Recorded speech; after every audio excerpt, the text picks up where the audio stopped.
Baik kaum muslimin, Imam Mahdi itu sudah pasti sosoknya bila kota Al-Baidah tenggelam. Itu intinya ya. Maka yang dikejar itulah Al-Mahdi.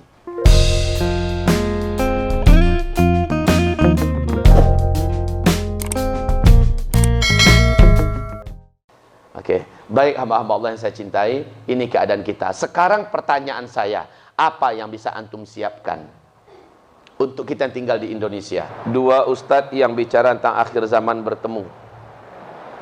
Allah Subhanahu wa taala menunjukkan betapa materi ini paling Allah ridhoi untuk disampaikan.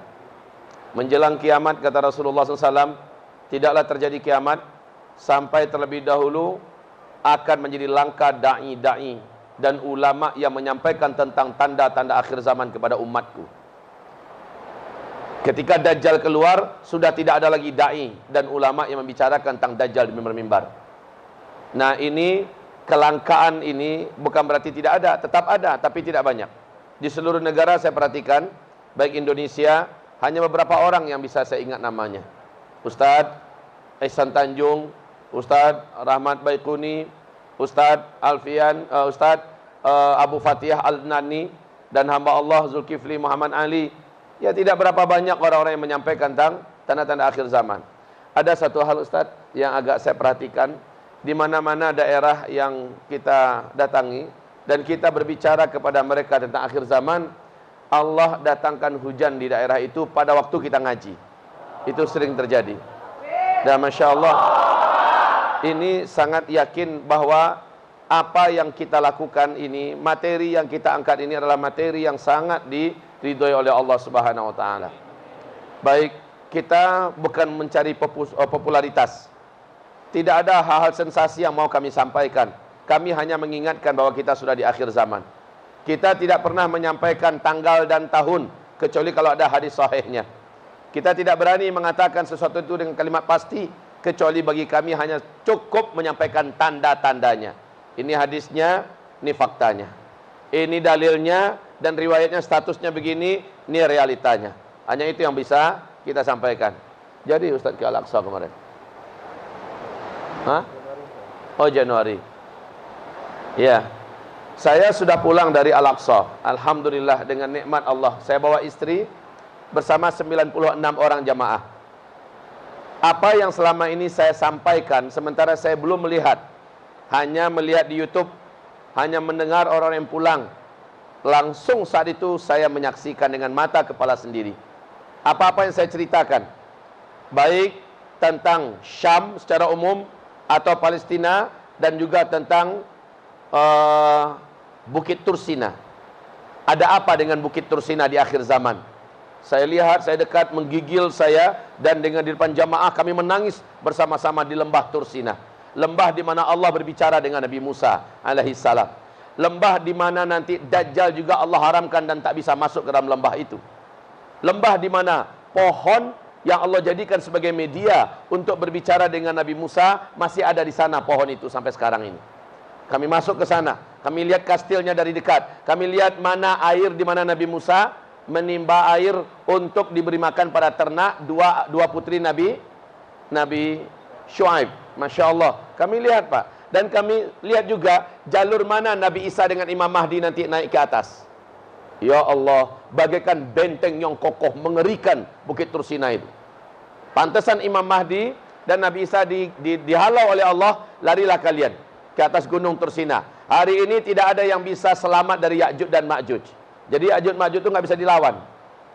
Walaupun Anda memiliki ilmu kungfu Bruce Lee, Anda sehebat Jackie Chan, atau siapa itu Ong Bak itu, Anda tak akan mampu melawan Ya'juj dan Ma'juj. Ya'juj dan Ma'juj ini diberi oleh Allah jumlah yang sangat banyak sekali, dan mereka ahli dalam seluruh senjata manual. Jadi solusi di akhir zaman, larilah ke Gunung Tursina. Lah itu yang tinggalnya di sana. Kita yang tinggal di sini mau ke Tursina gimana caranya? Teknologi udah nggak ada. Apakah Ya'juj Ma'juj nyampe nanti ke Bandung? Antum tahu dari mana? Nah, dari Ustadz katanya. Beres dia, selamat dia langsung. Lah saya tahu dari mana? Rasulullah bersabda, tidak satu jengkal pun bumi ini melainkan Ya'juj dan Ma'juj nyampe ke situ. Artinya Ya'juj Ma'juj juga akan sampai ke. Jadi cara selamat dari Ya'juj Ma'juj beda dengan cara selamat dari Dajjal. Kalau cara selamat dari Dajjal Nabi ceritakan secara detail. Tapi cara selamat dari Ya'juj dan Ma'juj Nabi tidak menceritakan. Kecuali hanya satu saja, lari dan sembunyi. Ya'juj Ma'juj itu tidak mempan dengan ayat kursi. Dia tidak akan gentar, ya. Kita bacakan kepadanya Yasin, Al-Quran 30 juz. Bagi mereka asal didapati manusia di luar ras mereka, mereka bantai. Mau laki-laki, wanita, tua, muda, ibu-ibu cantik pun mereka nggak akan naksir. Ya, bapak-bapak walaupun gantengnya selangit, mereka tidak akan pelihara bapak. Pokoknya asal ketemu manusia di luar ras mereka, mereka bantai. Jadi cara selamat dari Ya'juj dan Ma'juj adalah sembunyi. Nah di sini adalah puncak daripada perhara akhir zaman. Puncak diartikan apa? Banyaknya angka kematian dihabisi oleh Ya'juj dan Ma'juj. Namun alhamdulillah Ya'juj dan Ma'juj berakhir nanti dengan doa Nabi Isa alaihissalam di atas Gunung Tursina. Nabi Isa angkat tangan tinggi-tinggi, ya Allah, binasakan Ya'juj dan Ma'juj ini. Maka Allah datangkan binatang-binatang kecil yang mengguritai seluruh tubuh Ya'juj dan Ma'juj, serentak satu muka bumi, bagaikan bakteri, kuman, ulat dan sebagainya, sehingga mereka pun hancur, mereka mati dalam keadaan membusuk. Sehingga hewan apapun, burung-burung terbang apapun yang terbang di muka bumi ini, mereka akan mati saking kuatnya wabah yang dibawa oleh bangkai-bangkai Ya'juj dan Ma'juj ini. Lalu Nabi Isa kembali berdoa, ya Allah, bagaimana cara kami membersihkan bumimu? Tidak ada daya pada kami. Ya Allah, bersihkanlah bumimu ini dengan caramu ya Allah. Hari yang terang benderang, langit yang siang bolong, matahari yang terik, tiba-tiba menjadi gelap gulita seperti malam tak ada awan. Maaf, seperti malam tak ada bintang. Gelap gulita. Apa yang terjadi? Rasul bersabda sallallahu alaihi wasallam, turun dari langit burung-burung yang sangat banyak berlapis-lapis. Burung itu lehernya saja mirip bentuk lehernya dan besarnya dengan leher-leher onta. Burung tersebut menukik ke bumi, berlapis-lapis. Saking tebalnya lapisan-lapisan burung ini, tidak ada satu pun celah matahari bisa masuk ke bumi. Gelap gulita mendadak. Dan setiap burung mengambil bangkai-bangkai Ya'juj dan Ma'juj dan dibawa pergi. Kalau Bapak Ibu bertanya, Pak Ustadz, di manakah Allah simpan sekarang burung-burung yang begitu besar dan banyak? Jawabannya, entah. Allahu a'lam. Tak ada riwayat yang menceritakan di mana Allah simpan burung-burung itu sekarang. Itu bukan urusan saya. Kemana bangkai-bangkai Ya'juj Ma'juj dibawa Ustaz? Entah. Saya juga tidak tahu. Allahu a'lam. Yang jelas riwayatnya ada. Burung ini datang, mengambil bangkai-bangkai dan dibawa pergi. Kembalilah langit menjadi terang. Tapi serpian-serpian ulat yang berserakan, pecahan-pecahan daging bangkai Ya'juj Ma'juj yang ada di muka bumi, busuk bumi ini, menyebabkan Nabi Isa kembali mengangkat tangannya ke langit. Ya Allah, ya Allah, turunkan hujanmu, bersihkan bumimu ya Rabbana. Maka 3 hari berturut-turut Allah turunkan hujan. 3 hari berturut-turut. Sisa-sisa bangkai, ulat-ulat, serpen-serpen daging yang membusuk Ya'juj Ma'juj dibawa oleh air hujan ini menuju ke laut dan dihabisi oleh ikan-ikan yang ada. Kemudian bumi menjadi steril kembali dan bersih, terang benderang. Maka mulai saat itu manusia memasuki fase kelima. Fase kelima secara total dan maksimal Islam kembali memimpin seluruh dunia dengan sistem khilafah Islamiyah ala minhajin nubuwah. Baik saudara-saudaraku, sambil saya bicara ini bisa bantu dihapus dulu.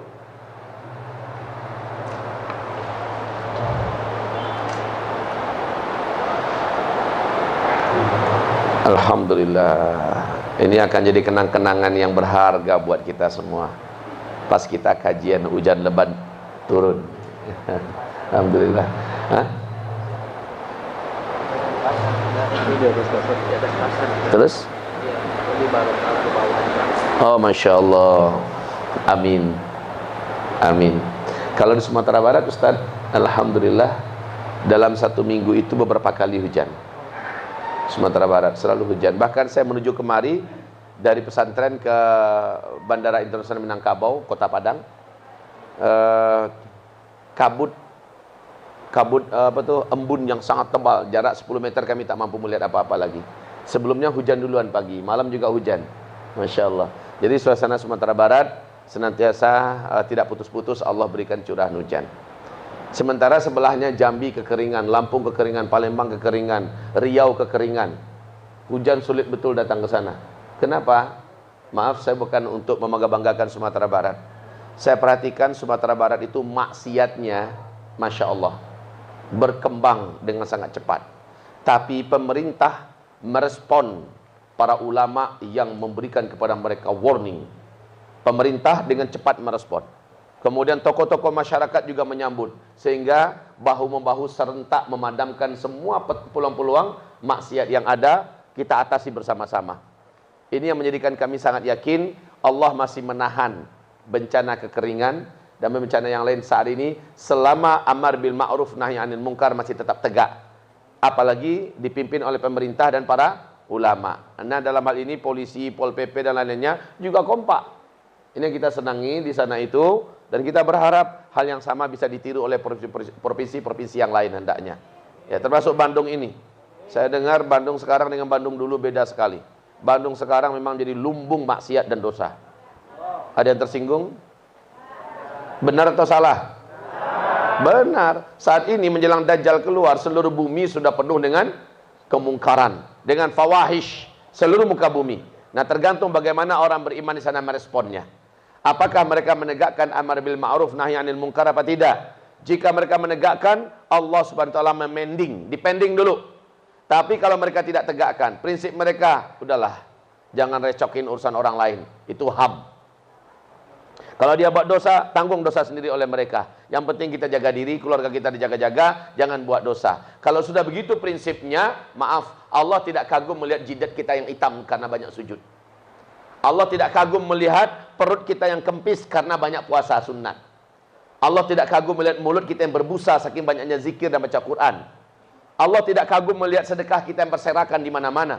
Allah tidak kagum melihat kita yang soleh secara pribadi, sementara kita diam membisu ketika melihat kemungkaran terjadi di tengah massa, di tengah masyarakat, dan kita tidak berbuat.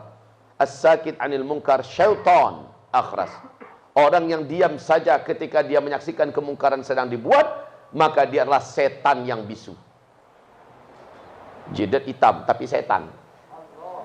Mulutnya penuh dengan zikir tapi setan. Perutnya sering tidak diisi karena banyak puasa, tapi setan. Siapa yang bilang setan tadi? Yang bilang setan Uzma apa Rasulullah? Rasulullah SAW. Mau tersinggung, tersinggunglah pada Rasul. Jangan kepada Uzma. Uzma hanya bacakan hadisnya saja. Jadi tidak boleh kita melihat kemungkaran yang ada diam saja, itu tidak boleh. Ustaz, nggak akan ada perubahan Ustaz. Kewajibanmu adalah menyampaikan. Mereka berubah atau tidak, itu urusan mereka. Kalau terjadi azab, maka Allah akan pilih azab itu. Ya. Tapi dalam kondisi akhir zaman ini Allah Subhanahu wa taala akan ratakan kalau kita semuanya diam. Jadi kesalahan pribadi kita tidak akan peduli Allah Subhanahu wa taala dengan kita. Baik, sudah. Apa yang akan kami sebutkan? Judul kita siang hari ini apa?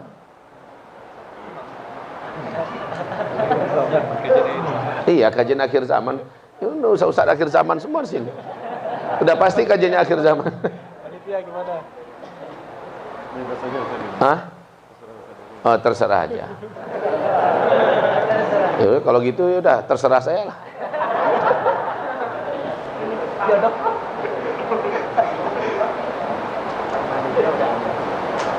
Gimana sih? Ya, baik. Ini tahun yang mendebarkan ya. Tahun ini adalah tahun yang mendebarkan.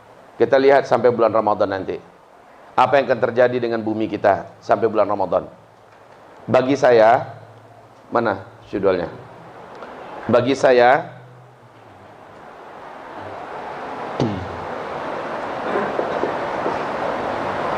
huru-hara dan keributan di seluruh muka bumi. Kemudian kekeringan di mana-mana. yang menyebabkan kepada kekurangan pakan di muka bumi. Kemudian terjadinya meratanya kemusyrikan. Banyaknya munculnya secara terang-terangan kemunafikan. Dan orang-orang munafik inilah yang orang-orang yang positif dari umat Nabi Muhammad yang akan menjadi penyembah-penyembah Dajjal nanti ketika Dajjal muncul. Kemudian banyak sekali yang murtad. Banyaknya orang-orang murtad dari umat Nabi Muhammad sallallahu alaihi wasallam. Kemudian pada zaman ini pula terjadi kehancuran ekonomi global. Kehancuran ekonomi global, di mana memaksa manusia kembali menggunakan emas sebagai mata uangnya. Kehancuran ekonomi global. Kemudian pada zaman kita ini juga akan terjadi bencana-bencana alam yang paling besar. Bukan bencana-bencana alam biasa ya, bencana-bencana alam yang paling besar. Pada zaman kita ini pula akan terjadi pembantaian karena perut. Pembantaian di mana-mana, wa kathural haraj. Karena perut, karena tanah, karena kawasan. Ya, seperti yang terjadi di Wamena, pembantaian di mana-mana. Disebut dengan haraj. Pada zaman kita ini pula, pada masa kita ini akan serentak terjadi, betapa mengerikan. Perang dan perang. Ini adalah tahun-tahun perang. Perang dan perang. Di mana-mana di seluruh dunia. Dan pada puncaknya nanti akan terjadi di masa kita ini hujan meteor.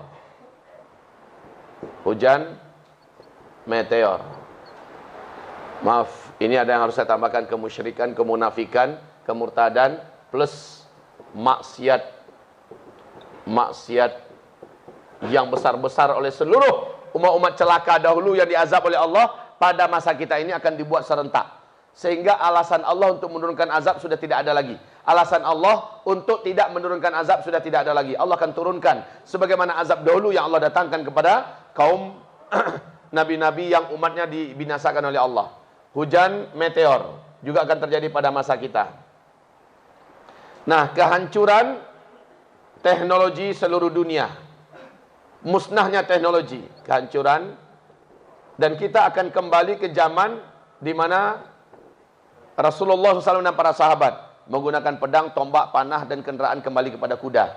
Baik ya, kehancuran teknologi. Nah, barulah tanda besar kiamat yang pertama, dukhan. Walaupun dalam hal ini saya dengar ceramahnya guru kita, Ustadz Rahmat Baikuni, beda dengan saya. Bagi saya nggak ada masalah. Yang penting sama-sama percaya dukhan ada. Bila beda, nggak ada masalah. Terjadi khasaf di sini, segala macamnya, nggak ada masalah. Yang penting sama-sama mengimani akhir zaman. Ya, cara penyampaian beda, dalil berbeda, bagi saya nggak ada masalah. Yang penting beliau masih menyampaikan kepada umat dan ujung-ujungnya umat percaya ini akhir zaman. Ada juga Ustadz dari Lampung, orang sampaikan SMS yang panjang pada saya, Ustadz, kami bla bla bla bla. Nanti secara pribadi saya sampaikan. Intinya dia komplain. Tapi kami begini. Saya katakan, beliau masih menyampaikan ayat dan hadis apa tidak? Masih Ustaz. Beliau masih menyampaikan tentang akhir zaman bahwa kita sudah dekat, tidak? Iya, berarti kita sama. Nggak usah ribut lah, saya bilang. Tapi perbedaan ini, nggak usah beda-beda apa-apa. Nanti yang nyatanya apa yang terjadi sebenarnya, itulah yang benar. Sekarang kita baru berasumsi dengan dalil yang ada. Urut-urutannya juga seluruh hadis kacau. Seluruh hadis tentang akhir zaman, nggak ada yang tertib menyampaikan. Jadi itu nggak usah diributkan. Tapi yang saya pegang ini ya, Ustaz Rahmat yang dipegangnya yang lain lagi, nggak apa-apa ya Ustaz ya. Yang kedua adalah Dajjal. Dan yang ketiga Nabi Isa alaihissalam Allah turunkan. Dan yang keempat barulah Ya'juj dan Ma'juj. Ya'juj dan Ma'juj. Ini seluruhnya terjadi, seluruhnya terjadi di fase kita, fase keempat. Fase keempat. Kan kita menjalani 5 fase. Fase pertama, fase kenabian. 23 tahun lamanya. Fase kedua, fase khilafah Rashidah ala minhajin nubuwah. Selama 30 tahun. Fase ketiga adalah fase khilafah dengan sistem kerajaan. Mulkan abdan atau mulukan adudah. Itu selama 1227 tahun lamanya. Kemudian fase keempat, fase kita sekarang. Fase di mana Islam sedang tidak memimpin dunia. Fase Islam diperangi, kaum muslimin di dunia dizalimi. Inilah fasenya. Fase keempat. Di fase ini kita menemukan ini. Dan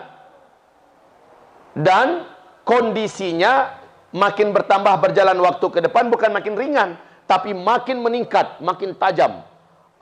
Huru-hara dan kezaliman ya. Huru-hara dan kezaliman. Kemudian tentang kekeringan, saya berani mengatakan startnya 2019. Berakhir nanti 2022. Ya, ini berakhir. Berakhirnya ini dengan Allah munculkan Dajjal di sana. Ustadz, kalau begitu Dajjal muncul di tahun ini Ustadz. Saya katakan Allahu a'lam. Cuman 3 tahun menjelang Dajjal keluar, ada tahun-tahun kemarau di muka bumi. Dan menurut hadis-hadis Nabi SAW, perjalanan yang akan kita saksikan ke depan bukan makin menurun atau standar, menengah, tapi terus meningkat tajam ke atas. Baik kaum muslimin, maksiat, kezaliman dan seterusnya, ini yang akan kita saksikan. Keadaan umat Nabi di akhir zaman, ini akan kita saksikan. Nah, siapakah yang akan selamat dari seluruh keadaan yang mengerikan ini? Saya ulangi balik, huru-hara dan kezaliman yang sampai kepada tingkat yang tertingginya. Kekeringan melanda di seluruh muka bumi sehingga makanan menjadi sulit dan harga menjadi naik. Kemusyrikan yang menyebabkan orang-orang menjadi murtad dari agama Allah Subhanahu wa taala. Orang-orang munafik pada menampakkan diri dan mereka jahat kepada Islam dan kaum muslimin. Kemurtadan melanda umat Nabi di mana-mana. Kehancuran ekonomi yang menyebabkan manusia kembali menggunakan emas dan perak. Bencana-bencana alam yang paling besar pun terjadi. Gunung meletus, tsunami, gempa-gempa dan sebagainya. Pembantaian di mana-mana, perang dan perang, hujan meteor, kehancuran teknologi. Lalu terjadilah tanda besar kiamat yang pertama, Duhan. Yang kedua, Dajjal. Yang ketiga, Isa. Yang keempat, Ya'juj dan Ma'juj. Ini adanya di penghujung fase kita. Fase keempat. Barulah setelah itu fase kelima. Fase kelima, khilafah Islamiyah ala minhajin nubuwah, kembali wujud. Ini janji Allah di Al-Quran surat An-Nur ayat 55. Tidak bisa dibantah ini. Dan ini sudah saya uraikan. Apakah orang-orang suka atau tidak suka, khilafah Islamiyah pasti tetap akan wujud. Karena ini janji Allah dalam Al-Quran. Baik, sekarang ini tahun, apabila kita kaji-kaji tentang Imam Mahdi, apabila kita kaji-kaji tentang menuju kehancuran ekonomi, semoga antum menyimak bagaimana perkembangan dunia sekarang ini. Antum tahu insyaallah saudaraku, kondisi ekonomi Tiongkok sekarang ini tragis sekali. Mereka entah mana duluan yang sekaratnya, antara Amerika dengan Tiongkok. Dua-duanya sama-sama sakaratul maut ekonomi mereka sekarang. Antum merasa dia sudah sangat hebat ya? Antum merasa mereka sudah sangat keren sekali ekonominya? Tidak. Antum terus ikutilah berita-berita dunia dan berita-berita televisi Tiongkok. Antum dengar sekarang bagaimana kondisi ekonomi mereka. Mereka ada pada titik paling nadirnya. Jika mereka tidak bisa menyelamatkan diri, mereka akan hancur seperti Vietnam. Dan entah mana yang duluan ini, Amerika atau Cina yang duluan hancur. Makanya dalam pertemuan NIC di New York di bulan Februari 2012, di mana dikatakan oleh 15 negara terkuat yang memiliki intelijen terbaik di dunia, meyakini Amerika dan Cina tidak akan mampu memimpin dunia di atas tahun 2020. Lalu kesimpulan mereka mayoritas menyepakati yang akan kembali memimpin dunia, yaitu khilafah Islamiyah. Ini mereka umumkan di New York Times. Mereka umumkan di majalah paling bergengsi mereka. Jadi berita baik ini sebenarnya bahwa kebangkitan ke depan memang Islam yang punya peranan. Dan Indonesia akan menjadi lokomotif kebangkitan itu insya-Allah ta'ala. Saudara-saudaraku, tapi menuju ke sana, segala yang buruk di muka bumi akan kita hadapi dulu. Baik alamnya, politiknya, sosialnya, ekonominya, kesehatannya, moralnya, dan pembantaiannya, peperangannya, semuanya ada pada puncaknya. Saudara-saudaraku yang kami muliakan, oleh karena itu, ada enggak indikasi jelas agar kita ini, jadi saya berharap Ustadz, ini tidak lagi hanya sebatas wacana antum ngaji-ngaji. Udah bukan saatnya lagi hanya sekedar ngaji. Yang benar itu adalah persiapkanlah persiapan yang tepat dan benar. Meminimalisir rasa sakit itu. Yang akan kita hadapi ke depan itu sakit sekali. Perang di mana-mana dan perang itu menyakitkan, mematikan, mengerikan. Pembantaian di mana-mana. Orang nggak ngerti kenapa dia harus dibantai seperti di Wamena. Dan itu miniatur daripada huru-hara akhir zaman. Seperti yang terjadi karena kelaparan di Palu. miniaturnya demi lapar, demi perut, orang akhirnya jarah-menjarah, rampok-merampok. Padahal baru 2-3 hari ya setelah gempa dan tsunami kan. Sudah seperti itu orang-orang kalap dan brutal. Kemudian yang terjadi di Jambi. Kebakaran hutan kemarin di Jambi. Jam 11 pagi, Pak. Kok bisa seperti tengah malam gelap gulita? Ya, miniatur dukhon itu. Jadi miniaturnya Allah kasih lihat semua. Hah? Iya, pokoknya Allah kasih lihat. Itu baru miniaturnya. Yang sebenarnya dahsyat. Nah sekarang, fix-nya ada nggak Ustadz? Bahwa kalau ini sudah terjadi fix ini tahun ini. Masalahnya dalam kajian-kajian yang sudah kami sampaikan, sosok Imam Al-Mahdi itu tanda-tandanya boleh dikatakan 95-96% itu sudah wujud. Dan kita menyaksikan bersama-sama. Kalau menurut hitung-hitungan kami, usia beliau menjelang dibayat sekarang sudah 39 tahun. Dalam usia 40 tahun beliau dibayat. Ustadz, ada nggak fixnya ini benar atau tidak? Ada. Bagaimana caranya Ustadz? Satu, ini saya kasih tanda aja ya. Satu, coba kita lihat setelah meninggalnya malaikat penjaga Raja Salman, orang mengatakan malaikat pelindung, yaitu Mayor Jenderal Abdulaziz Al-Bagham ini, tanggal 29 September kemarin hari Sabtu. Setelah itu Raja Salman ibarat kura-kura atau ibarat penyu yang sudah kehilangan batok yang kokoh di belakang itu. Rawan betul mau apa-akan saja. Jadi kita lihat ke depan. Apakah Raja Salman ke depan itu meninggal dunia atau tidak? Baik dengan cara dibunuh atau dengan cara normal. Selama ini beberapa kali upaya pembunuhan terhadap Raja Salman berhasil dikandaskan oleh Mayor Jenderal Abdulaziz Al-Bagham ini. Dikandaskan oleh beliau. Memang luar biasa James Bond-nya beliau. Sehingga CIA mengakui kecerdasan, kejeniusan Abdul Aziz ini. Dan sang putra mahkota pun geram betul, kok lama betul bapaknya mati. Dia sudah merasa tak tahan lagi ingin kebelet mau berkuasa. Si ayah ini yang selalu menghalang-halangi. Nah, ada 3 orang pangeran yang menunggu-nunggu kematian sang raja. Kita lihat besok ini, apakah Raja Salman meninggal dunia atau tidak. Tapi kita berdoa pada Allah. Semoga Allah jaga wali Allah yang satu ini. Amin. Saya terus terang mengatakan kepada Raja Salmannya saya jatuh cinta. Saya sayang kepadanya. Raja Salmannya ya. Tetapi yang lain-lain di bawahnya itu seluruhnya kapunduang babuy. Nggak ngerti kan? Nah, makanya saya berani ngomong karena nggak ngerti. Hanya orang Padang yang mengerti itu. Apa itu? Masa iya? Kalau ada orang Padang sini harusnya ketawa mereka dengar. Iya. Kapunduang babuy le tahu? Nah, kan enggak tahu kan? Ya sudahlah, antum sudah tahu pula. Iya. Kapunduang itu hampir sama dengan lipas atau lipeh, kecoa direbus. Jadi kecoa direbus itu kapunduang babuy. Kok kita di polemik bahasa ya? Saya kembali tadi, kalau meninggal Raja Salman besok ini, adakah 3 orang pangeran akan saling berkelahi menggunakan power mereka? Dan masing-masing mereka memegang militer di Arab Saudi sekarang. Yaitu Pangeran Mut'im bin Abdullah. Ini yang dulu akan menjadi calon Raja Arab Saudi sebelum Raja Salman dilantik menjadi Raja. Pangeran Mut'im bin Abdullah ini anak kandung Raja Abdullah. Sebelum Raja Salman kan Raja Abdullah duluan nih. Anak kandungnya sudah dipersiapkan untuk menjadi raja. Ternyata sang ayah duluan koma, tidak sempat surat mandat itu ditandatangani dan beliau meninggal dunia. Maka kembali kepada baiat lama yaitu tahun 2008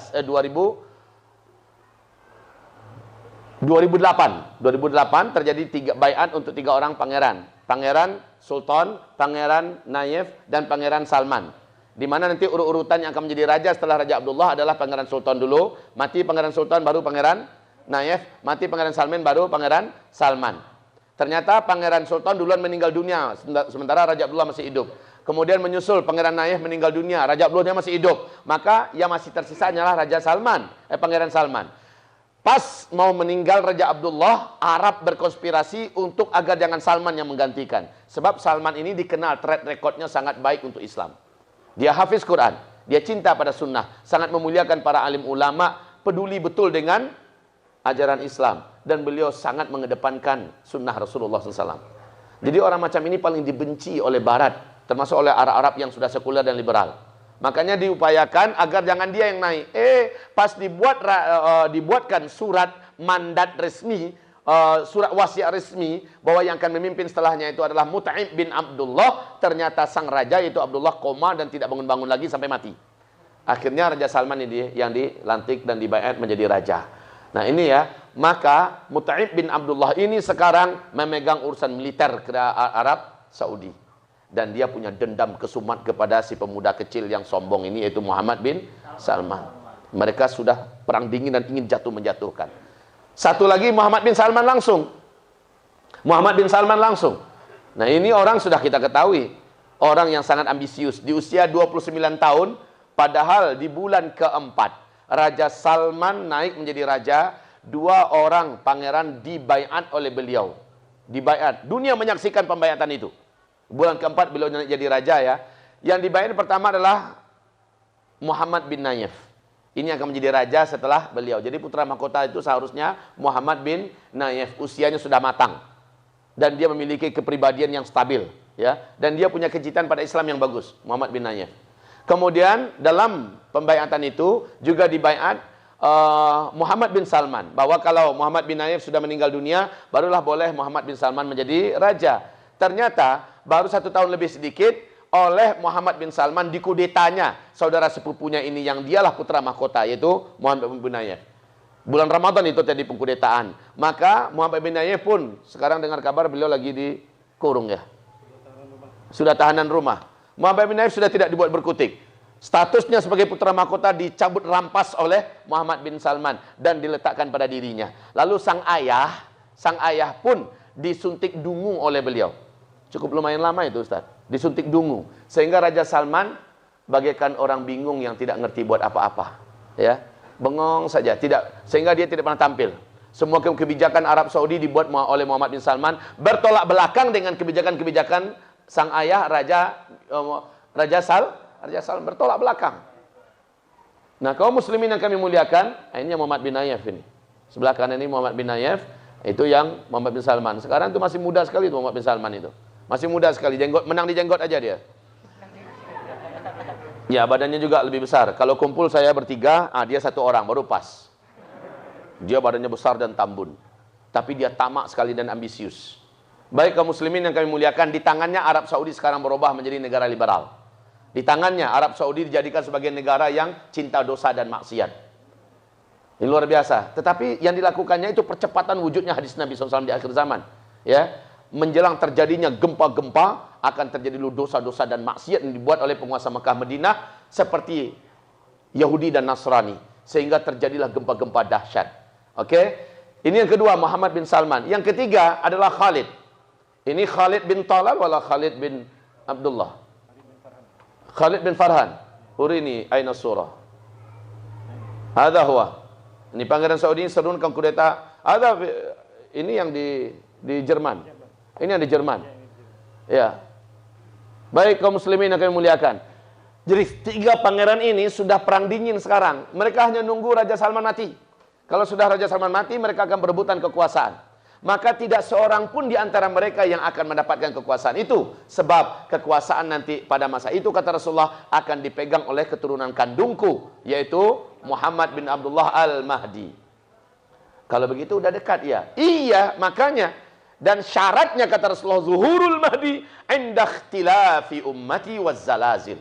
Al-Mahdi itu muncul ketika terjadi perselisihan perebutan kekuasaan dari kalangan umatku yang menguasai Mekah Madinah. Wazalazil. Dan pada masa itu juga terjadi gempa-gempa. Ingat, gempa-gempa menurut konsep Ahlus Sunnah wal Jamaah adalah bila negeri-negeri Islam sudah berbuat dosa maksiat terbuka dan terang-terangan. Pernah zaman Nabi gempa terjadi. Nabi letakkan telapak tangannya di atas bumi dan berkata sambil menepuk-nepuk dan melelus bumi, bukan sekarang, belum sekarang wahai bumi, jangan sekarang. Maka bumi pun kembali tenang. Itu ya, kalau terjadi gempa, Bapak jangan buat pula macam itu. Level dan makom Bapak dan saya belum nyampe ke situ. Ya, kalau terjadi gempa, lari dari gedung-gedung yang tinggi, itu yang benar. Jangan pegang pula bumi, sok Nabi Muhammad pula. Bumi, jangan sekarang. Bom, mati dah. Jadi kaum muslimin, gempa akan terjadi. Tahun-tahun gempa itu bukan Indonesia standarnya, bukan Jepang. bukan Asia Tenggara, bukan negara lain. Standarnya adalah Mekah, Madinah dan sekitarannya. Kalau sudah terjadi tahun-tahun gempa, maka berarti bersamaan pada tahun itu terjadi perebutan kekuasaan. Jadi itu yang pertama ya. Bila Raja Salman meninggal, 3 pangeran ini berkelahi tidak. Dan pada waktu itu terjadi gempa-gempa tidak. Kalau iya, fix. Itu aja kuncinya. Fix. Yang kedua, Nabi berkata sallallahu alaihi wasallam, sebagai bumbu-bumbu sedikit ya, nanti di akhir zaman akan ada tahun-tahun di mana umatku terhalang melaksanakan ibadah haji dan umrah. Kenapa terhalang? Karena keributan internal di keluarga kerajaan Arab Saudi yang menyebabkan keamanan di Arab Saudi tidak lagi terjamin. Akibatnya negara-negara manapun akan menghalangi rakyatnya untuk berangkat melaksanakan ibadah haji dan umrah ke tanah suci karena keamanan tidak terjaga di situ. Dan juga pemerintahan kerajaan Arab Saudi yang sedang bergaduh ini pasti juga akan menutup airportnya untuk umrah dan haji. Maka terhalanglah kita melaksanakan ibadah haji dan umrah. Begitu ya. Sekarang yang kedua, lihat ini. Kalau ini juga terjadi fix. Apa itu? Baitul Maqdis. Ini hadisnya Sahih Imam Muslim. Baitul Maqdis diumumkan nanti berdiri khilafah Islamiyah di sana. Hai Ibnu Hawalah, bila engkau mendengar khilafah Islamiyah dikumandangkan nanti di akhir zaman, maka hijrahlah engkau ke Palestina. Bumi teraman dan terbaik saat itu adalah Palestina. Dan kharabu Yathrib, saat itu Yathrib sedang hancur dan chaos. Yathrib itu Madinah. Madinah, Mekah, Arab Saudi dan seluruh jazirah Arab dan seluruh dunia sedang ada di puncak-puncak kekacauan dan kehancuran. Pertumpahan darah, perang di mana-mana. Dan saat itu Baitul Maqdis sedang aman-amannya sebab dibebaskan oleh hamba-hamba Allah terbaik. Nah, saya hubung-hubungkan hadis ini dalam hadis Qudsi dari Mu'adz bin Jabal. Dan Rasulullah SAW melafazkan dengan sigat, dengan lafaz pribadinya, bahwa Allah Subhanahu wa taala mengumumkan kepada Syam, engkau adalah bumi terbaikku. Aku akan pilihkan hamba-hamba terbaikku di muka bumi dan bergabung kepada engkau. Dan aku akan keluarkan hamba-hambaku yang kotor dan jelek darimu dan keluar dari bumi Syam. Lalu kata Rasulullah sallallahu alaihi wasallam bahwa Baitul Maqdis nanti akan dibebaskan oleh hamba-hamba Allah terbaik di muka bumi ini yang memiliki pasukan tempur, yang memiliki cara tempur yang tidak terkalahkan oleh generasi sebelumnya. Kaum muslimin yang kami muliakan, saya bertanya, mungkin nggak orang-orang Palestina memerdekakan Masjidil Aqsa?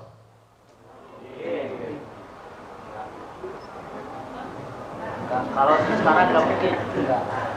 Saya sudah datang dari sana. Saya sudah kembali dari sana. Saya lihat dari dalam.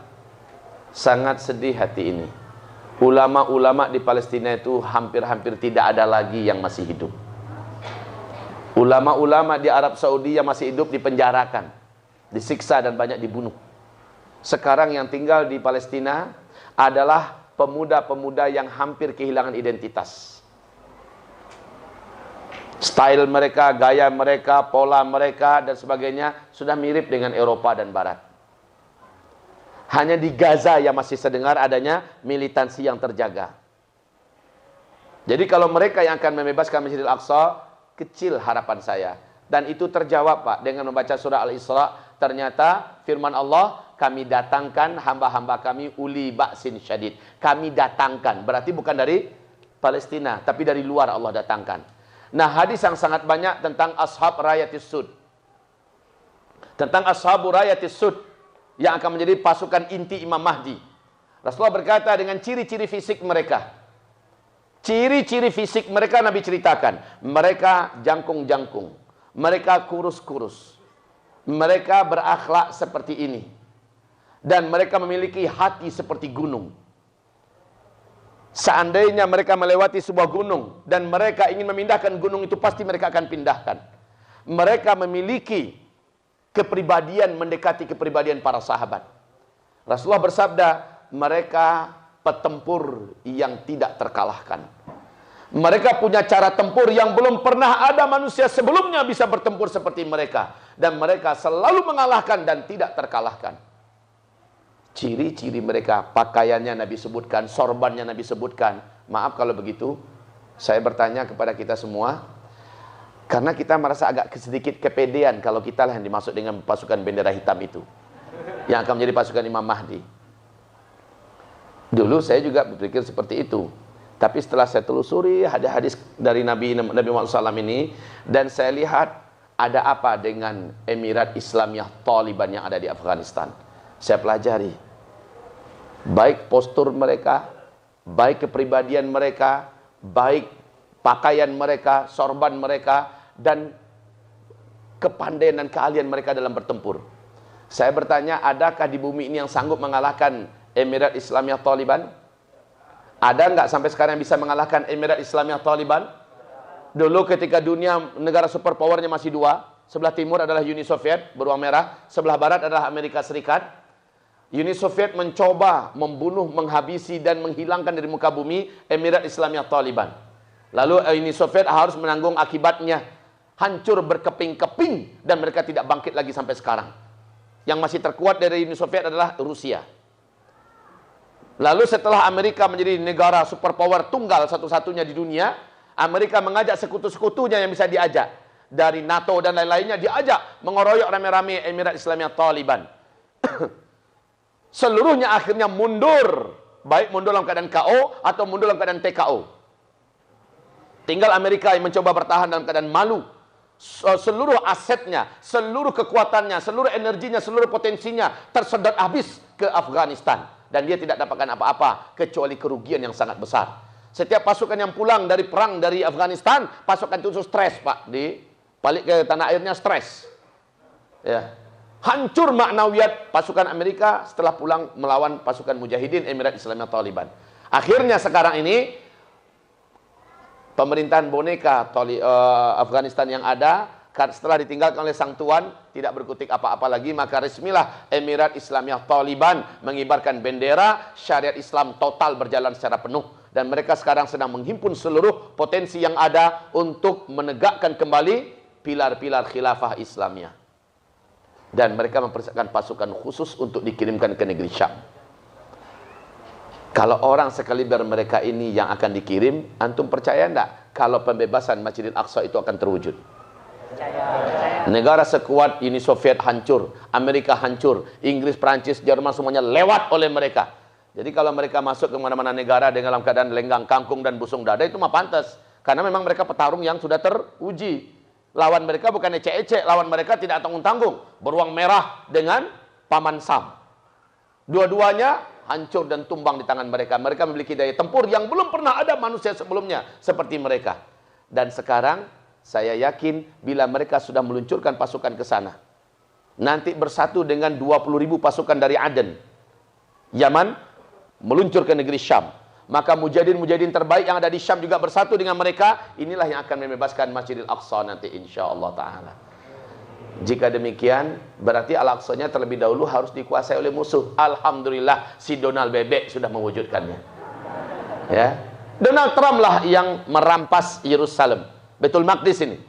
Dia merampas dan mengumumkan bahwa Baitul Maqdis, Yerusalem adalah ibu kotanya Israel. Berarti Baitul Maqdis, Masjidil Aqsa resmi dijajah kembali oleh musuh Allah dan musuh kita. Nah, nanti akan dibebaskan oleh hamba-hamba Allah yang terkuat dan terbaik. Siapa yang terkuat? Dari Indonesia. Saya bertanya, antum jangkung-jangkung atau pendek-pendek? Satu. Yang kedua, sorban antum seperti apa? Mereka sorbannya hitam-hitam. Ciri khas pakaiannya Nabi sebutkan, pakaian mereka melewati lutut-lutut mereka. Apakah seperti itu pakaian kita? Jadi bukan kita ya, walaupun kita mengibarkan bendera hitam la ilaha illallah, lalu kita yakin kitalah pasukan itu. Kemudian mereka selalu bertempur dan tidak pernah dikalahkan. Emang antum tempur terus? Yang terjadi 2122 antum malah bonyok-bonyok. Ya, jadi maaf itu bukan kita saudaraku, bukan kita. Kita harus jujur mengatakan itu bukan kita. Walaupun begitu, umat Nabi Muhammad pilihan dari Indonesia nanti, insya Allah akan ada yang menjadi pasukan Imam Mahdi nanti. Tapi bukan pasukan inti. Mungkin kita tukang bawa periuknya. Jadilah, alhamdulillah. Mungkin kita tukang bawa liwaknya, benderanya. Iya, tukang masaknya. Tapi antum jangan salah-salah. Saya dengar kabar mujahidin yang datang dari Indonesia bergabung dengan Syam, ternyata itu mujahidin yang juga sangat disegani.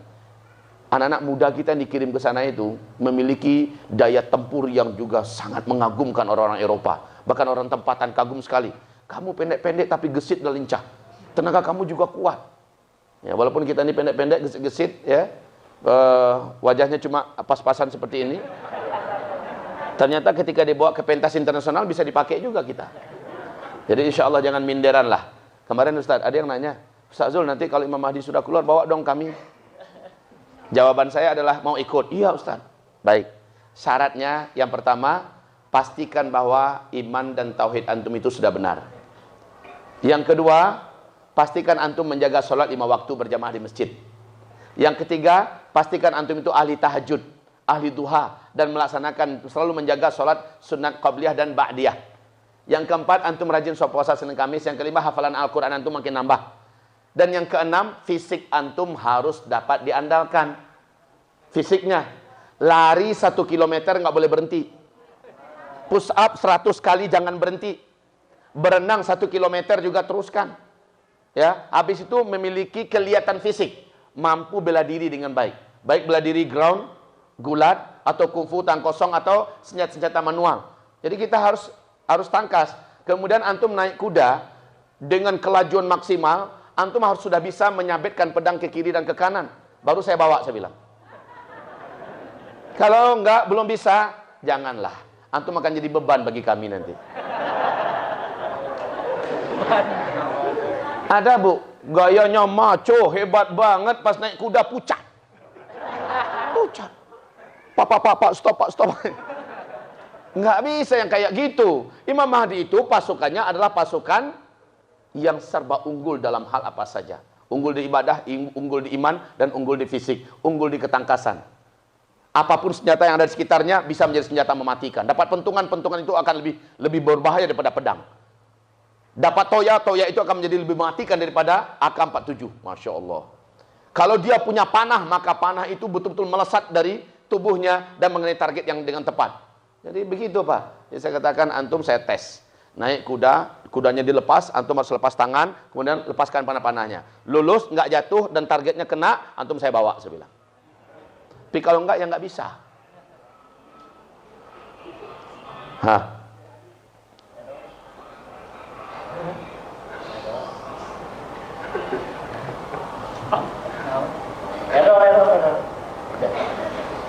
Sekali lagi berbunyi itu saya minta diwakafkan HP-nya. Jadi itu yang kedua, indikasi kedua. Apakah Baitul Maqdis dimerdekakan nanti apa tidak? Jika iya, berarti saat itu Madinah sedang kacau-kacaunya itu. Dan pada saat itulah Al-Mahdi akan dibayat. Terulang lagi. Antum keluarkan baterainya, karena itu sangat mengganggu. Jadi saya ngajar di pesantren saya sangat ketat sekali dalam adab majelis ilmu. Santri saya tidak boleh bergerak. Ibaratnya itu, seperti kata para sahabat, ada burung yang inggap, maka mereka tidak akan berhenti, tidak akan mengganggu burung itu. Burung itu akan terbang sendiri setelah burung itu bosan inggap. Karena seriusnya para sahabat mendengarkan ilmu. Berpaling pun saya tidak izinkan murid, karena itu tidak adabnya. Berpaling, ngobrol dengan kawan. Jadi adab untuk ilmu itu agar ilmunya barokah, amalkan adab-adab majelis ilmu. Mungkin saya dalam hal ini sangat streng sekali ya. Sangat streng sekali. Maka jangan salah-salah, para ustadz pun saya tegur dengan keras kalau ada adab majelis ilmu yang dilanggar. Saya akan tegur dengan keras. Oke, saudaraku. Yang ketiga, indikasi ketiga. Apakah nanti kita menyaksikan bersama-sama beredarnya bintang berekor mengelilingi bumi 3-7 hari di atas langit? Ini hadis-hadisnya kuat dan sahih semua ya. Kalau sudah beredar bintang berekor di langit selama 3-7 hari, kata Rasulullah, tidak satu orang pun yang tidak menyaksikannya. Berarti seluruh orang akan menyaksikan itu nanti. Maka kata Rasulullah, pertanda pada saat itulah. Maka Nabi perintahkan, larilah kamu, selamatkan dirimu, dan bawalah makanan, persiapkan makanan yang dapat bertahan selama 1 tahun. Itu indikasi yang tidak bisa dibantah Pak. Ini baru 3 ya.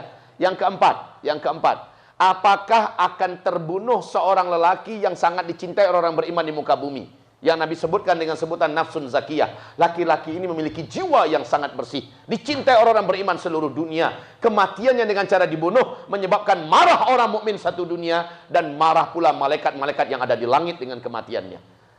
Orang-orang beriman gusar, marah, dan benar-benar sangat kecewa, sedih. Tapi Allah hibur langsung. Imam Mahdi terdengar sudah dibaiat di depan Ka'bah. Maka berduyun-duyunlah mereka bergabung dan berbaiat dengan Imam Al-Mahdi. Jadi kita menunggu nih, ada nggak sosok ini akan meninggal? Siapa orangnya Ustaz? Entahlah. Saya tak berani memastikan satu di antara sekian calon. Yang pasti bukan Ustaz Rahmat Baikuni, bukan Ustaz Zulkifli Muhammad Ali, bukan Ustaz Abdul Somad, bukan Ustaz Adi Hidayat. Gitu ya, Ustaz ya. Siapa? Levelnya harus level internasional. Jasanya kepada Islam dan kaum muslimin diakui oleh orang mukmin seluruh dunia. Sosok ini yang wajib dibenci oleh orang munafik. Orang munafik sangat tak suka kepadanya. Orang kafir menginginkan kematiannya, dan memang berakhir dia dengan kematian. Nah, orang-orang ini, kalau menurut hitungan saya, ada beberapa calon. Tapi saya tidak pastikan, satu pun di antara mereka saya nggak pastikan. Cuma karakteristik mereka hampir mendekati kepada apa yang disebutkan oleh Nabi SAW. Satu, calonnya adalah Zakir Naik. India menginginkan nyawanya. India menginginkan kematiannya. Seluruh asetnya, seluruh kepemilikannya, seluruh apapun yang ada sudah dibekukan dan direbut rampas oleh pemerintah India. Dan beliau sudah diminta. Untung kemarin Najib kalah yang di Malaysia, dan Mahathir Muhammad naik. Mahathir Muhammad pasang badan, tidak akan menyerahkan Zakir Naik sampai kapanpun. Alhamdulillah. Yang kedua, ini orang juga sangat dibenci oleh PBB. Dunia menyaksikan bahayanya lisannya. Sebab melalui lidahnya jutaan orang masuk Islam. Melalui lidahnya seluruh agama yang lain yang selain daripada Islam bisa dirontokkannya dengan fakta-fakta, dalil-dalil yang tidak terbantahkan. Zakir Naik memang penuh barokah. Ini manusia incredible man in the world saat ini. Yang kedua, sosok yang juga diinginkan kematiannya. Dan ini juga dibenci oleh musuh-musuh Islam. Siapa? Orang yang paling dicari-cari oleh Presiden Sisi. Presiden yang telah mengkudeta Presiden Mursi sebelumnya. Siapa dia? Presiden Persatuan Ulama Seluruh Dunia, yaitu Profesor Dr. Yusuf Al-Qaradawi. Eksistensi beliau mengguncang dunia. Fatwa-fatwa beliau akhir-akhir ini yang sudah merambah kepada masalah politik, yang merambah masalah militer, yang merambah masalah akhir zaman, menyebabkan dunia sekarang ini, yang khususnya yang sedang memimpin dunia, penjahat ini sangat benci dan geram dengan beliau. Sehingga Sisi mentargetkan siapa yang bisa menangkapnya hidup atau mati, untuknya sekian miliar. Apakah ini orangnya? Allahu a'lam. Yang ketiga, sosok yang juga punya peluang untuk dibunuh. Siapa orang yang ketiga ini? Dia adalah Recep Tayyip Erdogan. Semua kita sudah tahu bagaimana sepak terjang beliau membuat rasa izah dan harap kita itu masih ada dan masih muncul, ya kan? Inilah dia seorang presiden rasa khalifah. Ini wujud dan sosok beliau ini diinginkan betul kematiannya, berkali-kali upaya untuk menghabisinya. Apakah ini orangnya? Allahu a'lam. Yang keempat, Raja Salman sendiri. Raja Salman sendiri, apakah ini orangnya yang akan dibunuh? Kematiannya akan menyebabkan marah orang-orang beriman, senangnya orang-orang munafik, marahnya malaikat di langit. Allahu a'lam. Saya tidak berani memastikan. Yang kelima, siapakah sosok yang kelak akan memimpin, yang kelak akan menjadi simbol bagi munculnya Imam Mahdi dengan cara kematian dan dia dibunuh? Yang kelima, ini adalah keturunan kandung Rasulullah SAW yang menginspirasi kebangkitan Islam di seluruh dunia. Pusatnya Indonesia dan sekarang beliau ada di Mekah. Habibuna Habib Rizik Syihab. Apakah ini orangnya? Man of the Year 2016? Saya tidak bisa memastikan. Saya tidak bisa memastikan. Dan saya sangat setuju dengan Ustaz Rahmat Baikuni. Beliau berharap seandainya memang takdir Allah Habibuna Habib Rizik tidak bisa kembali ke Indonesia. Padahal perjuangan beliau, kerinduan beliau, keinginan besar beliau, siap mengorbankan apapun untuk kembali. Tetapi tetap saja tertahan di Arab Saudi hari ini. Bila memang ini adalah skenario Allah Subhanahu Wa Taala agar salah satu di antara ulama dunia yang berkumpul di Mekah, yang tidak ada janjian di antara mereka, mereka yang akan berbaiat kepada Imam Mahdi, mewakili kaum mukminin mukminat yang ada di negara masing-masing. Saya berharap mudah-mudahan itu adalah Habibuna Habib Rizik Syihab hendaknya beliau. Bisa jadi keberadaan beliau ditahan oleh Allah agar beliau yang akan ikut membaiat itu nanti. Masya Allah. 5 orang ini, manakah satu di antara mereka? Jawabannya Allahu a'lam. Kalau ada sosok yang lain, bisa jadi. Yang penting dia harus famous. ke level seluruh dunia. Jasanya pada Islam dan kaum muslimin sangat nyata, dan sosok ini sangat dibenci oleh orang kafir, musuh-musuh Allah dan orang-orang munafik. Jadi sudah berapa indikasi fix tadi? Sudah berapa? Sudah berapa baru? 5 apa 4? Saya ulangi, mati Raja Salman, 3 orang pangeran berkelahi memperebutkan kekuasaan. Yang kedua, oh ya, langsung disambung dengan gempa-gempa di Arab Saudi. Itu harus ada itu gempa-gempa. Terus yang kedua, diumumkannya khilafah Islamnya di Baitul Maqdis, Palestina. Terus yang ketiga, bintang berekor mengelilingi bumi selama 3 hari sampai 7 hari. Yang keempat, matinya, terbunuhnya seorang lelaki yang berjiwa mulia, ya, yang dicintai orang beriman satu dunia. Ini yang uraian saya berarti baru 4. Lalu datangnya di 5 dari mana tadi? Hah? Dari sana Pak. Baik kaum muslimin yang kami muliakan.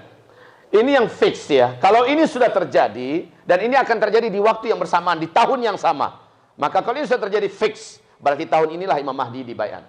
Jika belum, jika tidak terjadi, berarti belum. Kuncinya di situ. Berarti belum. Ustaz, kita berharap mudah-mudahan tidak ya Ustaz ya. Oh ya, ada satu lagi. Minta maaf, ada satu lagi. Satu lagi itu apa? Terjadinya hantaman meteor. Inilah dia puncaknya. Terjadinya hantaman meteor menabrak bumi.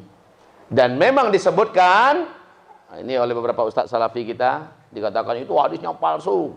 Ya, jangan dipercaya itu. Hantaman meteor di bulan Ramadan pada tanggal 15 Ramadan, hari Jumat. Karena ini jadi viral. Sebab bertepatan 1441 besok itu, pertengahan Ramadannya tanggal 15 hari Jumat. Kemudian itu bulan Mei loh. Nah, menurut ESA dan NASA, bulan Mei 2020 akan ada puluhan ribu meteor yang melesat mendekati bumi. Dan meteor itu punya karakter agak mirip dengan bola biliar. Bersinggung aja sedikit dia akan mental, menjauh daripada, lari daripada jalurnya. Menurut analisa sekarang memang nggak akan ada yang kena katanya. Tapi kalau bersinggungan sedikit gimana? Maka mereka pun akan melenceng. Sementara tanda-tanda bumi akan mengalami hantaman meteor dari hadis Nabi Imam Al-Baihaqi, Imam Ad-Dailami, Imam Ahmad. Ada hadis ini sekarang sudah dibuat oleh Arab Saudi. Nyanyi-nyanyian di sana. Penyanyi-penyanyi wanita didatangkan belengang-lenggok. Ya, kemudian minum-minuman memabukkan, baru memabukkan beredar sekarang ini. 3 tanda-tanda ini sudah dibuat oleh Arab Saudi hari ini. Jadi bulan Mei pas Ramadan pula. Nah ternyata Ramadannya tepat pula tanggal 15-nya adalah hari Jumat. Kalau saya mengatakan bukan hadisnya maudhu, yang saya tahu, yang saya pelajari hadisnya dhaif jiddan. Dhaif jiddan. Ala kulli hal kaum muslimin yang kami muliakan, fixnya bukan berangkat pada hadis itu, tapi pada adanya hantaman meteor menabrak bumi. Kalau terjadi hantaman meteor menabrak bumi, maka setelah itu tidak ada lagi tersisa teknologi di muka bumi ini. Dan setelah dukhon selesai, barulah kita akan menyaksikan kehidupan kembali kepada serba manual. Di bulan Zulhijjahnya terjadi pembantaian jamaah haji. Darah di Mina, di tempat pelemparan Jumrah Aqabah, itu akan sampai setinggi mata kaki. Ya, di bulan Muharramnya Imam Mahdi pun dibaiat. Terdengar dulu, laki-laki yang dikejar dari Madinah oleh 300 orang pasukan yang dikirim dari Damaskus. Ternyata yang mengejar tenggelam di Al-Baida, sebuah kota kecil perbatasan Madinah dengan Mekah. Seluruh kota isinya penduduknya dan orang yang mengejar itu 299 orang masuk ke dalam perut bumi, tenggelam. 1 orang yang selamat, dan dia yang mengabarkan kemana-mana bahwa kami tenggelam. Maka ulama-ulama yang sudah ada di Mekah mendengar adanya kota yang tenggelam di Al-Baida, ya, ini berarti sudah lanjutan ini Ustaz. Udah lanjutan, bukan itu tanda fixnya, bukan. Ini udah lanjutan. Tanda fixnya adalah kematian Raja Salman, kematian Raja, kemudian 3 orang pangeran dan gempa, itu tanda fixnya. Kalau ini sudah pasti itu, tanda apa? Yang Al-Baida itu, bahwa laki-laki yang dikejar itulah Al-Mahdi. Kemarin kan ada orang-orang mengaku-ngaku sebagai Imam Mahdi di Mekah kan? Tahun 89 ya? Iya, 89 kan ngaku-ngaku sebagai Imam Mahdi. Belum. Al-Mahdi itu muncul ketika yang mengejarnya dari Damaskus tenggelam di Al-Baida. Ah, itulah dia, yang dikejar itulah Al-Mahdi. Sekarang ngaku-ngaku Al-Mahdi, ada yang di Medan ngaku-ngaku Al-Mahdi. Ada itu. Ada di YouTube peringatan untuk Uzma. Berani betul Uzma ini katanya. Dia tidak percaya dengan pimpinan kita yang akan menjadi Al-Mahdi di Medan ini. Hai Uzma, datanglah Anda. Berdialoglah dengan imam kami katanya. Apa kata saya, ini nggak ngurus orang kayak gini-gini, nggak usah diurus nih. Banyak sekali yang ngaku Imam Mahdi. Pernah Lia Eden juga ngaku sebagai Imam Mahdi. Ya. Baik kaum muslimin, Imam Mahdi itu sudah pasti sosoknya bila kota Al-Baidah tenggelam. Itu intinya ya. Maka yang dikejar itulah Al-Mahdi. Oke. Baik hamba-hamba Allah yang saya cintai, ini keadaan kita. Sekarang pertanyaan saya, apa yang bisa antum siapkan untuk kita yang tinggal di Indonesia? Ilmu, antum sudah nuntut ilmu sekarang. Dan Allah kasih rezeki kepada antum semua. Ustaz Rahmat Baiquni di sini. Dan beliau memberikan kajian tentang akhir zaman. Kalau ilmu sudah, Ustaz Ihsan Tanjung juga Masya Allah tidak berhenti, tidak penat-penat menyampaikan kajian. Ustaz Abu Fatihah Al-Adnani, Masya Allah, Ustaz Abdul Khalik satu ini, nulis dengan produktif. Ya, luar biasa buku-bukunya ini, termasuk buku beliau ini, yang zikir akhir zaman ini. Kalau masalah ilmu antum sudah cukup. Yang saya khawatirkan itu adalah antum sibuk dengan ilmu, tapi antum tidak mempersiapkan yang ada dituntut di balik ilmu itu. Persiapkanlah. Persiapkanlah. Maka di surat Al-An'am 158, orang yang Allah janjikan selamat hanyalah orang-orang mukmin yang tauhidnya lurus, akidahnya benar, amal solehnya banyak. Satu, kalau antum ingin menjadi pemain, bukan menjadi pecundang, maka sekali lagi, ibadah antum, doa antum, dan fisik harus diseimbangkan. Fisiknya harus kuat. Antum ngerokok enggak? Enggak. Antum ngerokok? Enggak. Sudah mulai menghafal Quran? Alhamdulillah. Tahajudnya dijaga enggak? Tahajudnya dijaga? Oke, start dari menjaga sholat 5 waktu berjamaah di masjid. Kalau antum menjaga, antum komitmen, antum jaga sholat sunat qabliyah ba'diyah, antum berdoa menjadi salah satu pemain yang akan menentukan kemenangan di akhir zaman, antum komitmenlah dengan benda perintah Allah dan Rasulnya, dan antum cintailah sunnah, kerjakan sunnah itu. Kalau demikian, insya Allah Ta'ala pas pada waktunya nanti, mudah-mudahan nyali dan mental antum diberi kekuatan oleh Allah Subhanahu Wa Ta'ala. Tapi satu lagi, fisik antum juga dari sekarang harus dilatih. Latih fisik ini, agar kita tidak mudah. Ibaratnya jangan jadi beban ya. Jangan jadi beban kita ini. Kitalah yang akan memimpin pertempuran-pertempuran masa depan. Maaf kaum muslimin, saya di mana-mana tabligh akbar Ustaz, saya sudah sampaikan, memang tahun-tahun ke depan kita menghadapi tahun-tahun merah darah. Tahun-tahun ke depan kita menghadapi tahun-tahun perang. Ternyata kemenangan Islam dari fase keempat ke fase kelima bukan dalam bentuk seminar-seminar. Bukan dalam bentuk dakwah dan orasi-orasi panggung. Kemenangan Islam ke depan adalah dengan peperangan. Demikian. Hadis-hadis yang bicara tentang ini sangat banyak. Fa'alaikum bil jihad, kata Rasul. Maka pada masa itu fa'alaikum bil jihad. Wa inna afdhala jihadikum ar-ribat. Ribat ini sebuah istilah tempur yang ada di medan tempur. Hanya dikerjakan untuk di medan tempur antara orang beriman melawan orang kafir. Dan Nabi berkata di akhir zaman akan ada dua kelompok umatku yang masuk surga tanpa hisab. Satu di sebelah timur yang berperang. Satu di sebelah barat yang berperang sampai Nabi Isa turun. Mereka akan masuk surga tanpa hisab. Dan mereka selalu menang dan tidak akan bisa dikalahkan. Dan satu lagi di sebelah timur, kata Rasulullah SAW. Yang saya yakini sebelah timur ini mereka akan melawan Hind. Mereka melawan Hind. Maka sebelah timur ini banyak peluangnya. Iya, Afghanistan. Iya, Pakistan. Ya, dalam melawan Hindia, tapi juga agama dari warisan India ini yang sudah melebar di seluruh pelosok bumi Nusantara juga ada di sini. Kaum musyrikin itu juga banyak di sini. Maka apakah tidak terbuka peluang kita juga yang termasuk kelompok manusia-manusia akhir zaman yang akan masuk surga tanpa hisab? Kalau keyakinan saya, iya. Indonesia insya Allah ke depan akan termasuk dalam peperangan akhir zaman yang orang-orangnya masuk surga tanpa hisab. Cuma pertanyaan saya sekali lagi, udah siap belum? Kita bukan menunggu hitungan puluhan tahun. Bahkan saya agak sedikit berani dan nekat mengatakan mungkin hitungan bulan. Paling lama setahun 2 tahun. Hitungan bulan. Kita sudah berhadapan-hadapan dengan kondisi seperti Wamena. Lebih parah daripada Wamena. Kepantasan fisik antum perlu ditanya, saudaraku. Maka jangan salah-salah. Kalau ada saudara kita yang agak gigih, berenang, berkilo-kilo, tidak mau berhenti, mereka sedang melakukan persiapan. Enggak cukup kalau hanya mengandalkan tahajud. Tidak cukup kalau hanya mengandalkan ibadah-ibadah. Itu sudah bagus itu. Tetapi harus ada persiapan fisik yang kokoh. Bukankah fase kelima? Fase kelima, di mana jumlah laki-laki dan wanita hanya 1 berbanding 50. Betul tidak? Pada kemana kaum laki-laki? Di penghujung fase keempat, laki-laki banyak Allah pindahkan dari kehidupan dunia ke alam barzakh. Yang orang-orang beriman, syuhada. Orang kafir, musyrikin, munafikin, mereka akan mati konyol dan mereka menerima janji Allah, yaitu azab yang dahsyat. Habis, waktu asar masuk.